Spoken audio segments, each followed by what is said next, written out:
जय श्रीराम. आज आपण आलेलो आहोत पुण्यामध्ये. इथं अजून एकदा आपल्या एका हिंदू मातंग समाजाच्या बहिणीबरोबर लव्ह जिहादचा शिकार झालेला आहे. पण या वेळेला फक्त आई बरोबरच नाही तर त्यांच्या मुलीबरोबर सुद्धा या अमानुष माणसाने अत्याचार करायचा प्रयत्न केलेला आहे. पुण्यामध्ये मध्ये राहणारी आपली एक बहीण आहे आणि या बहिणीबरोबर जमीर शेख यांनी 2005 साली खोटी नावं सांगून लग्न केलं. त्याच्यानंतर 20 वर्षाचा संसार केला. या संसारामध्ये हा जिहादी एक सुद्धा रुपये कमवायचा नाही. आपल्या बहिणीला बाहेर कामाला जायला लावायचा. शारीरिक संबंध जर ठेवले नाही तर तुझ्यावरती ऍसिड टाकीन, नाहीतर तुझे व्हिडिओ काढून व्हायरल करील, अशा धमक्या द्यायच्या. आणि या जिहादी वृत्तीच्या माणसाची मानसिकता बघा. स्वतःच्या पोरगी जी आहे तिच्यावरती सुद्धा या जिहादीने हात टाकायचा प्रयत्न केलेला आहे. आणि हा स्वतःच्या पत्नीला काय म्हणतो, तू मातंग समाजाची आहेस, तुझं संडास धुवायचं काम आहे. आणि अशा जातीवाचक शिवीगाळ करून स्वतःच्या बायकोला तर त्रास दिलाच, पण स्वतःच्या मुलीवरती सुद्धा हात टाकायचा प्रयत्न या व्यक्तीने केलेला आहे. आज आपण जाणून घेऊया लव्ह जिहादची शिकार झालेली आई आणि तिची मुलगी, त्यांच्याकडूनच आपण समजून घेऊया की नक्की प्रकार काय झालेला आहे. ताई, तुम्ही सांगू शकता की नक्की तुमच्या बरोबर काय प्रकार घडला थोडक्यामध्ये? कारण की ताई, तुमच्या बरोबर जी गोष्ट घडलेली आहे आज, ती उद्या निदान दुसऱ्या बरोबर तरी घडू नये. कारण की आजही आपला जो हिंदू समाज आहे त्याला असं वाटतं की असं काही जगात होत नसतं. मेरा अब्दुल अलग आहे. एक वय असतं प्रेमाचं, त्या प्रेमाच्या वयामध्ये माणूस या सगळ्या गोष्टींना बळी पडतो आणि उद्या आपल्या हिंदू मुलीचं आणि त्यांच्या येणाऱ्या पुढच्या पिढीचं नुकसान होतं. त्यामुळे तुम्ही महिलांना काय संदेश द्याल आणि तुमच्या बरोबर काय नेमकी घटना घडली ते तुम्ही कृपया सांगा. जमीर शेख म्हणून नावाचा व्यक्ती माझ्याशी प्रेम संबंध असे त्यांनी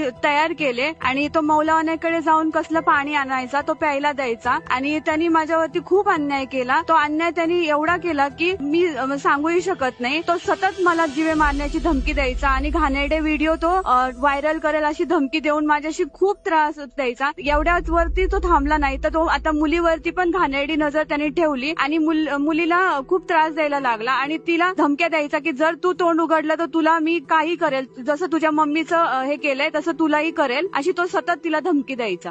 त्यांचं आणि तुमचं लग्न झालेलं होतं आणि ही मुलगी त्याची पण आहे, म्हणजे स्वतःच्याच मुलीवरती त्याने हात टाकायचा प्रयत्न केला. हो, तो त्यांनी माझंही हे केलं आणि तो स्वतःच्या मुलीला, जो माणूस स्वतःच्या मुलीलाही सोडू शकत नाही तो समाजात राहण्याच्या पण लायकीचा नाही.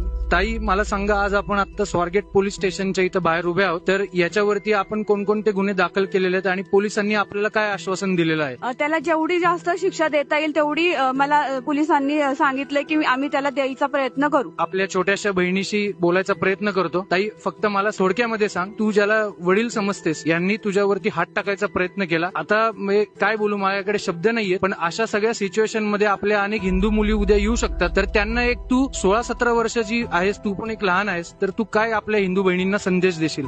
मी सांगेल की घाबरू नका. जर असं काही असेल तर लवकरात लवकर कोणत्या मोठ्या व्यक्तीला सांगा, कारण घाबरून आपण बळी पडून आपण आपला पण जीव धोक्यात घालतो.